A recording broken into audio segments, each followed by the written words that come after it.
রাশিয়ায় আশঙ্কাজনক হারে কমে যাচ্ছে জন্মহার। তাই নিজ দেশের নারীদের প্রত্যেককে ৮ কিংবা তার বেশি সন্তান নেয়ার আহ্বান জানিয়েছেন রুশ প্রেসিডেন্ট ভ্লাদিমির পুতিন। এছাড়া বড় পরিবারের প্রথাও ফিরিয়ে আনতে তাগাদা দিয়েছেন তিনি। ব্রিটিশ সংবাদ মাধ্যম ইন্ডিপেন্ডেন্ট এক প্রতিবেদনে এই তথ্য জানিয়েছে।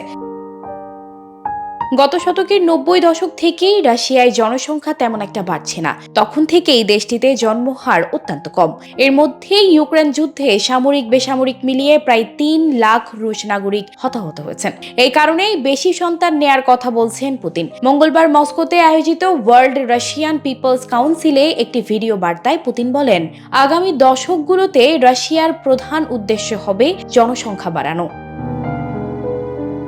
রুশ সংস্কৃতির কথা উল্লেখ করে পুতিন বলেন, পরিবার নিয়ে আমাদের দেশে যে প্রথা রয়েছে তা অনেকেই মানেন, বিশেষ করে ৪ থেকে ৫ কিংবা তার বেশি সন্তান নেয়ার বিষয়টি। তবে আমাদের দাদা দাদিরা ৭ থেকে ৮টা করে সন্তান নিতেন। আসুন আমরা সেই ধারা ফিরিয়ে আনি। অনেক সন্তান নেয়া ও বড় পরিবার যেন আবার প্রথায় পরিণত হয়। তবে অনুষ্ঠানে ইউক্রেন যুদ্ধে হতাহতের ব্যাপারে সরাসরি কিছু বলেননি পুতিন।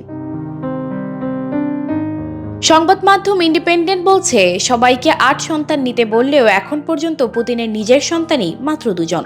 তবে এই দুজনের বাইরে আর কোনো সন্তান থাকলেও তা জানে না সংবাদ মাধ্যমগুলো। পুতিনের ঘোর সমালোচকরা বলছেন, সবার অগোচরে পুতিনের আরও সন্তান থাকলেও থাকতে পারে। এমনটি হলে অবাক হওয়ার কিছুই নেই। বিশ্বজুড়ে জন্মহার কমে যাওয়ার অন্যতম একটি কারণ হলো শিশু মৃত্যু হার কমে যাওয়া।